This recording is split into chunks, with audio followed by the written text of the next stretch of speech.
Hello, my friends. Welcome to Magpie Reads.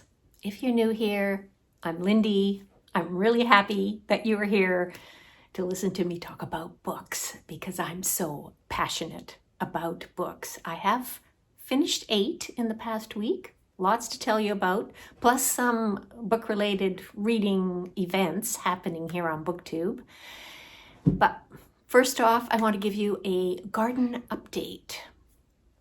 If you want to skip the garden stuff and just get right to the books, there are chapters in the down in the description. So just scroll down and you can fast forward to whatever part you're interested in. And here is Frida, just getting her little nosy into things. Oh, no, come on, come say hello. There you are. There she is. Yes. All right. Okay, off you go. Go on. Okay, garden update. I have been renovating this neglected garden where we're renting. And last year it was a lot of just getting used to what grows in this climate here in Victoria. So different from Northern Alberta where I grew up. And today I tackled a big clump of Italian arum. It's also called Lords and Ladies.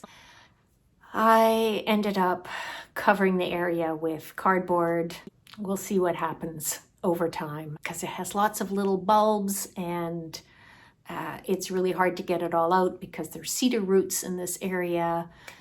So I've got some donated chives and oregano from a friend, and those are just in pots on top of the cardboard.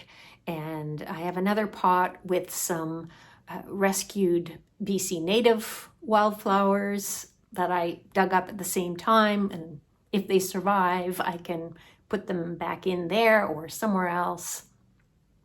Anyway, yes. The really good news is my plantar fasciitis is healing well enough that I was able to be working in the garden for 3 hours and it was fine. So really happy about that. All right, on to the books. May is Asian Heritage Month in Canada.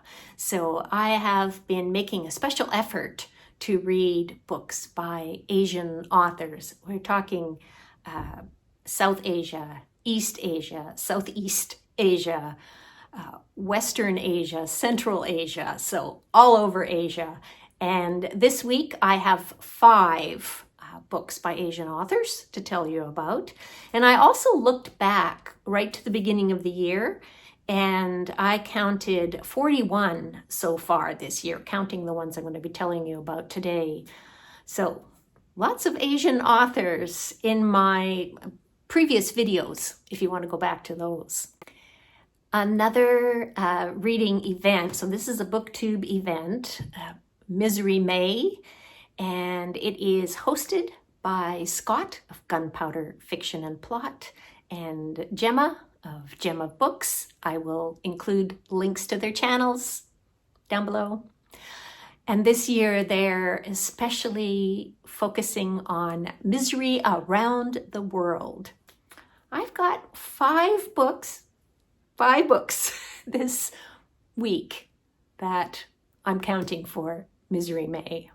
I've also been doing a read-along with a stalwart group of women of this fat Australian novel, Praiseworthy by Alexis Wright.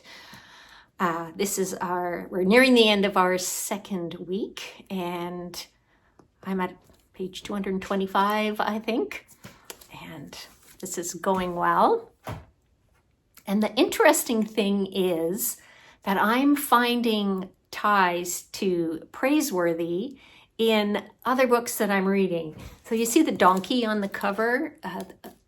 Donkeys feature prominently in the story, and donkeys have been popping up in other books that I've been reading. Funny how that happens. So this gives me a segue into the first book that I'm going to tell you about, The Antidote by Karen Russell. In the novel, there's a Bible that's left open to a passage by Job. Nothing says you are God's beloved like a gift of 1,000 she-asses. Also, in another part of The Antidote, yesterday, tomorrow. The emptiness of any place is an illusion. Any piece of earth is brimming over with living. And before I get to telling you about The Antidote, Praiseworthy. This is set in the northern Australia, the area around the Gulf of Carpentaria, and it is brimming over with people and plants, animals, landscape, country, ancestors, ghosts, so much present. And yeah, that it really resonated with this audiobook that I listened to. So Karen Russell is an American author. I have read several of her previous books, the novel Swamplandia, which I loved, a couple collections of her short stories, including St. Lucy's Home for Girls Raised by Wolves and Vampires in the Lemon Grove. I recommend those. So I was really excited that she has something new out because it's been a while. This one is set in Nebraska during the Great Depression, so 1930s. And there's an author's note at the end that says that these big, huge dust storms that she bookends the novel with did actually happen. So these are real historical events. However, the author also incorporated some fantastical elements. The Antidote refers to a woman who's a prairie witch, for example. And in the author's note, she also says, "To my knowledge, there is no such thing as a quantum camera. The only similar technology I know of is the one we each come installed with at birth.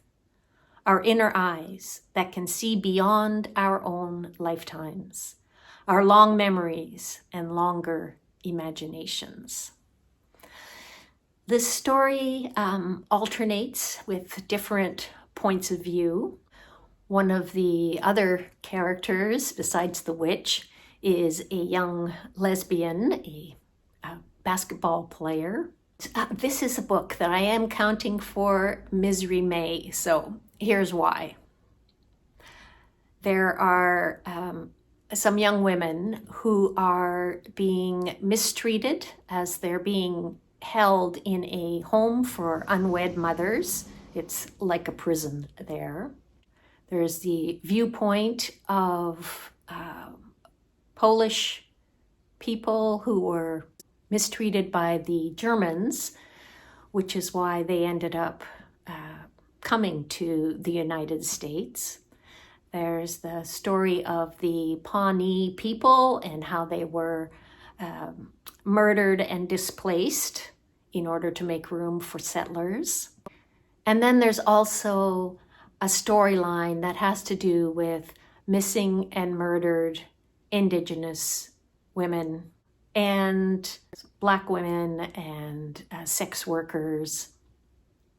So there's that thread as well. I recently talked about a book by Premi Mohammed called "And What Can I Offer You Tonight?" And that novella starts out with a dead woman who is demanding justice.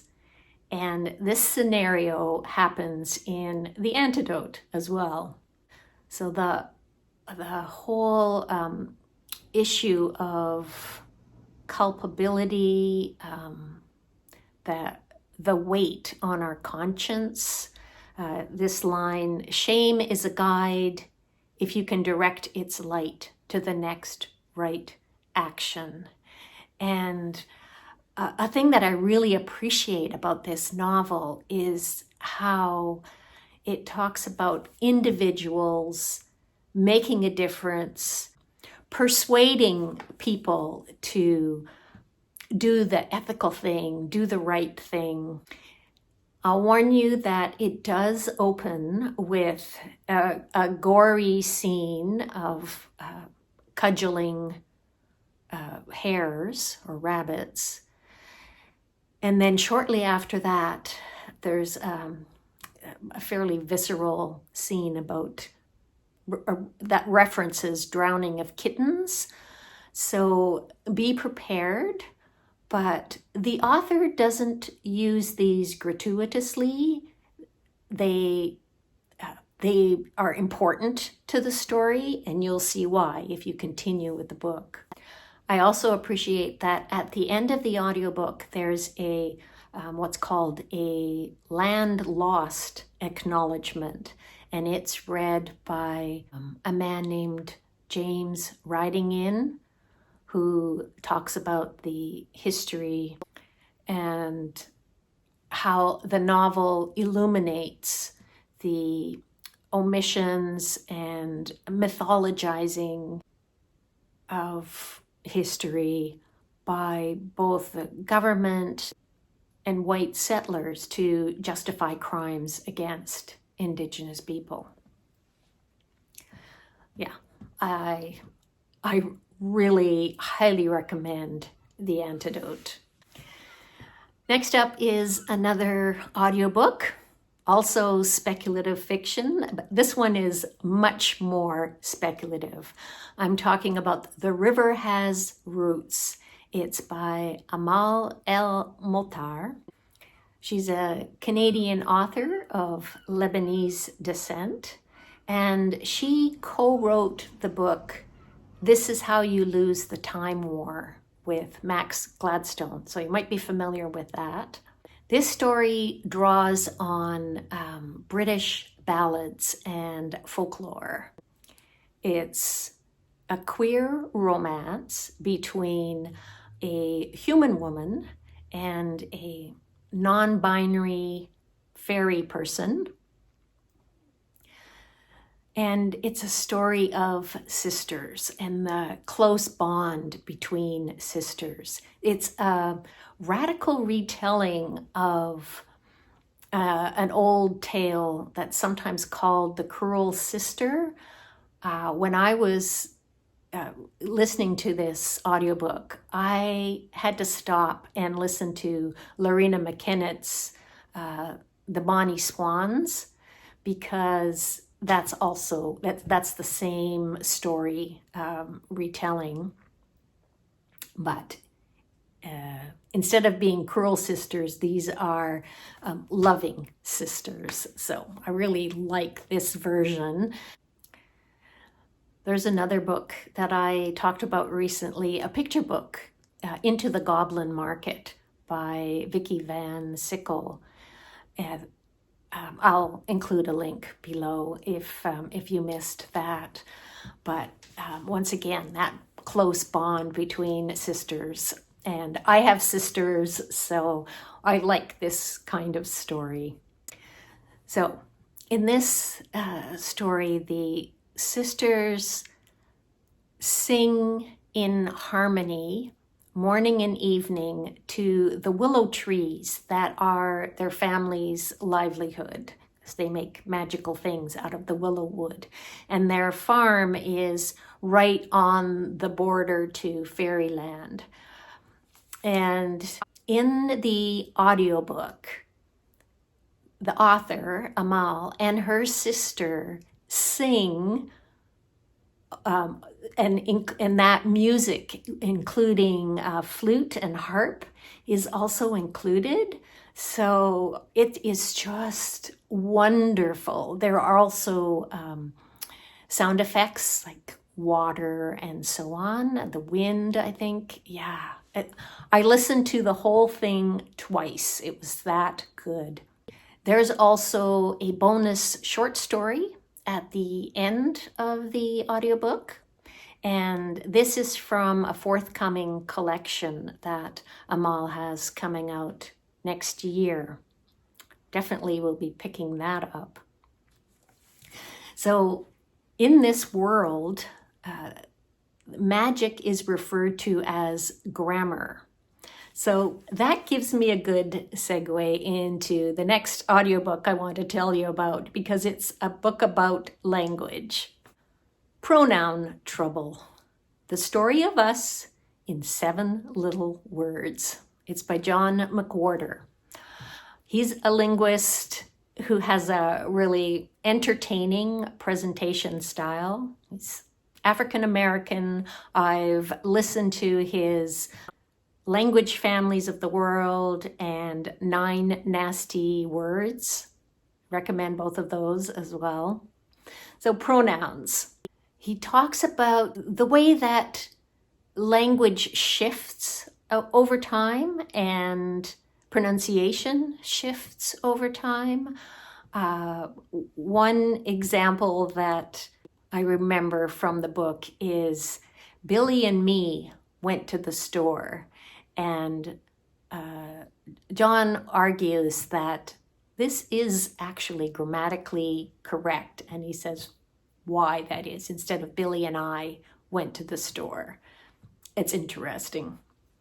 And then, of course, the hot button topic, the word they used in the singular, as it's becoming more and more common these days. And whether or not the verb that you connect with that, if you're talking about one person, they wants to go to the store, or they want to go to the store when you're referring to one person.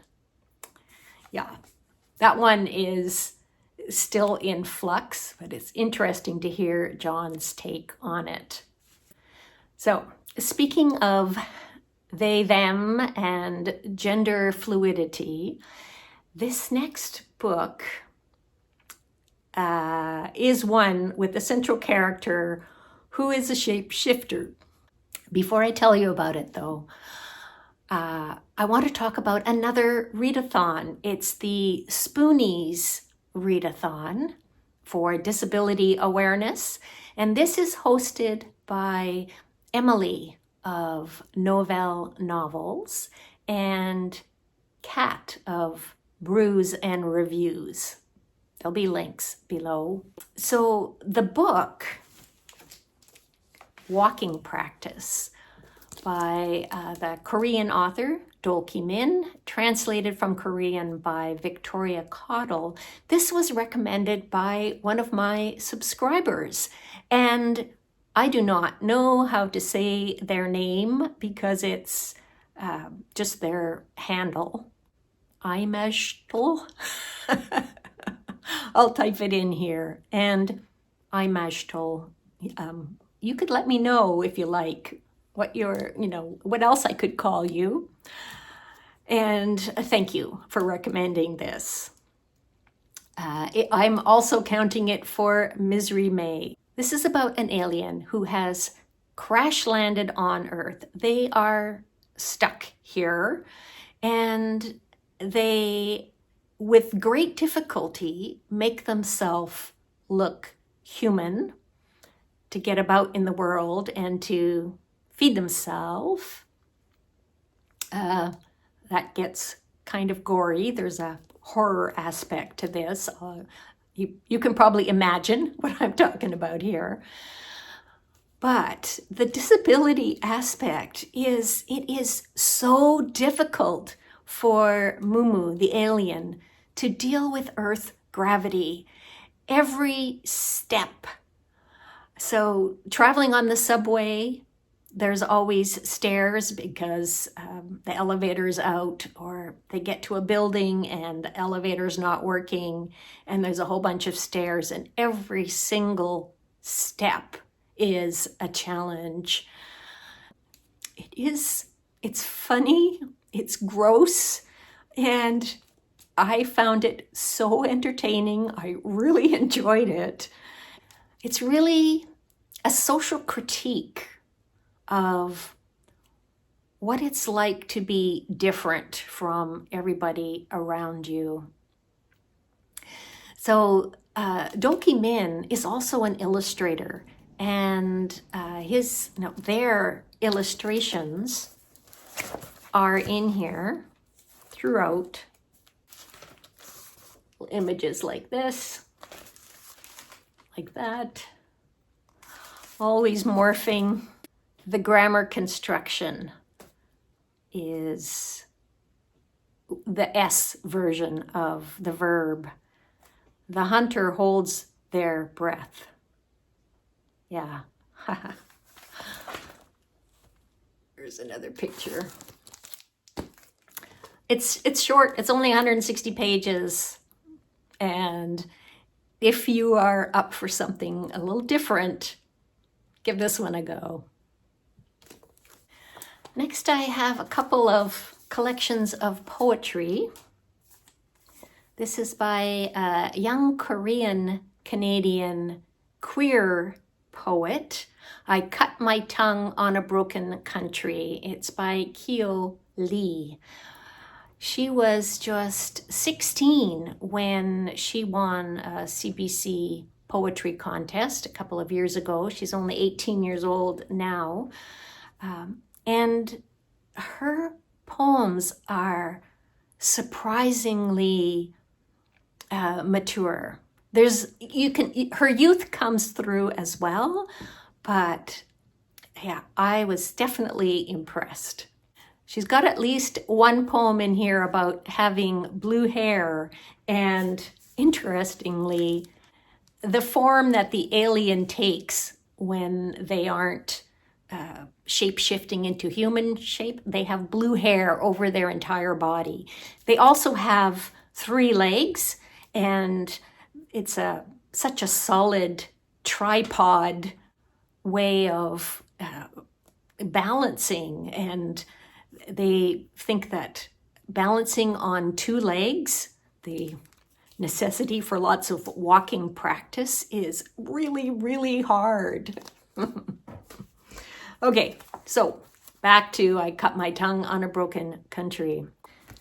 There's quite a bit about suicide in here, and ideation, having a mother who does not accept having a daughter who's a lesbian. I'll read you just a few passages. The world has ended many times before us. One day, I will regret this wish to know suffering. Even as I was planning to kill myself, I only thought of death as the absence of living, intangible as burning your hand on a star. Grief is a house we build on the edge of darkness. Kyo incorporates a whole lot of history of pain, of war, of colonialism, racism, suicide, as I mentioned, self-hatred, homophobia, tough topics, but there is also a tenderness for herself and for the people around her. It's really quite beautiful. And this next collection of poetry, so this one is West of West Indian by Linzey Corrigan. And there are similar themes in here. So Linzey grew up in St. Vincent in the Caribbean. He now lives in Canada. He has a husband, and he's of mixed heritage, Afro, Euro, and Indo-Caribbean. So like Keo Lee's collection, Linzey writes about his mother not accepting him being gay and feeling like he had to escape the island that he comes from because he couldn't be himself there. And once again, just like this other poetry collection, the themes of violence and racism and colonialism and homophobia make both of these collections ideal for Misery May. If you're looking for poetry, I'll read you just a little bit from the title poem, West of West Indian. Never remember the colonizer washing up on our shores from galleons tainted with goods, degenerative treasures, £1 in exchange for generations. That was long ago, yet we remain prisoners.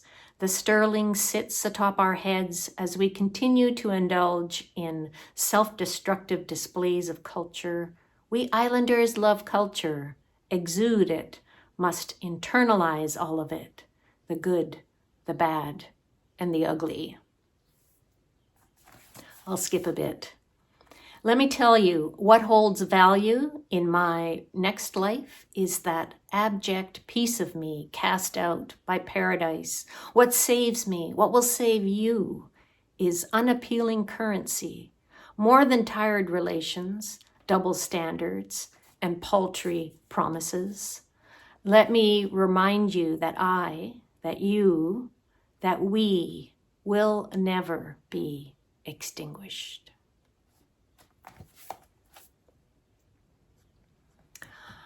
I don't think I've ever read a book that was published by Mawenzi House, that published this collection.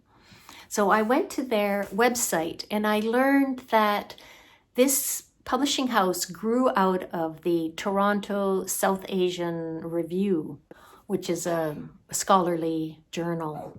And Mawenzi House publishes 12 books a year. So of all kinds, there's fiction, nonfiction, poetry. I am definitely going to be spending some time looking at their catalog. And I cut my tongue on a broken country. This one is published by Arsenal Pulp. They are a Canadian publisher that I love very much. I've got another Canadian author for you, Jeff Lemire and Fishflies. So he's a Canadian cartoonist from Southern Ontario, and that is where this speculative novel is set. You can tell by the cover, the giant bug on it. This is actually a fish fly, what we call in Alberta a mayfly.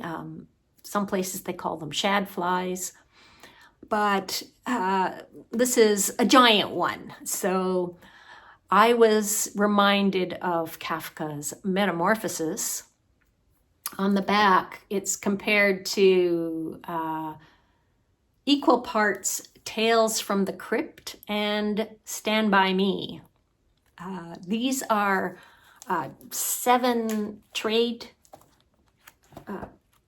comics that are collected into this big volume, so I read the whole story in one. It's set in Essex County, and if you know Jeff Lemire, you might know that one of his early successes was the book Essex County, and there is a lonely boy who is at the heart of that series, and in this book it's a lonely, mistreated girl, Franny Fox, who becomes a buddy with this giant fly creature. It's a great story. I really enjoyed this. You got crime in a small town, and I'm counting this one for Misery May as well. Last book is another audiobook, and it's another short one. It's Audition by Katie Kitamura, who's a Japanese-American author. I've read one of her books previously, Intimacies, which I enjoyed. This one is so different. I also enjoyed this one. Actually, I loved this. It is so compelling. It is almost a psychological thriller. It's described in somewhere I saw it described as a Mobius strip of a novel, because there is a split in the middle where everything changes in the second half. You just get a whole different perspective. Although the whole thing is told from the same point of view, the point of view of a 49-year-old woman. She's got a minority ethnic background, and she lives in New York City, and she's an actress. She's a wife. We find out her feelings about motherhood. The complexities of relationships between a married couple and between parent and offspring are really teased out in this in a unique way. It also really explores the idea of performance. So yes, she's an actress, but what about our daily lives and, how we perform who we are? Yeah. I'm going to read a bit that I transcribed from the audiobook. And in this case, it is about theatrical performance and the point of performance, that it preserved our innocence, that it allowed us to live with the hypocrisies of our desire, because in fact, we don't want to see the thing itself on a screen or on a stage. We don't want to see actual pain or suffering or death, but it's representation. Our awareness of the performance is what allows us to enjoy the emotion, to creep close to it, and breathe in its atmosphere. Performance allows this dangerous proximity. This really had me thinking about why I enjoy going to theater so much. And I think that I get some of this feeling from reading novels as well. Having a proximity to difficult things, but not having to directly have to experience them myself, There was another section where I wasn't sure if the audiobook narrator, Traci Kato-Kiriyama, I have heard her recently do a different audiobook, Bibliophobia by Sarah Chihaya. Anyway, whether she misspoke a word or whether this word was actually in the novel, but I didn't have the print version, so I can't check. If you have a print copy of Audition, or no, especially if you have an ebook copy, because then you can search within it quite easily, search for the word enervated. Because, okay, this is the sentence. It was as though I had been embraced by a passing madness. I tried to return to that state of frenzied conviction. I had been enervated and excited, but now there was only regret. And I was stumped by this because my understanding of enervated, and then I had thought, am I thinking of the wrong meaning? But I'm right. Enervated means lacking strength or vigor. So that's not the right word. I had been enervated and excited, but now there was only regret. Yeah, I think she meant to say energized or something like that. Anyway, that's a very minor thing. I still gave this book 5 stars. After I finished it, I just kept thinking about what did I just read? And so I went to interviews with the author to see what she had to say. And I'm going to tell you, in an interview, she said this book is open to interpretation. She said she wanted to create a structure big enough to invite the reader inside and say, make this book alongside me. Wow. It's amazing. If you want to talk about this book, if you've read it, please let me know in the comments. We can do that. Because I don't want to give spoilers. Yeah. What an interesting book. Thought-provoking. And that's all I've got for you today. So thank you so very much for listening. I always love to hear from you. So please do say hello in the comments and let me know if you have picked up any of these, or if you're planning to. Let me know what you're reading that's good. I always like to hear. And I'll see you soon in the next one. And in the meantime, happy reading, everybody.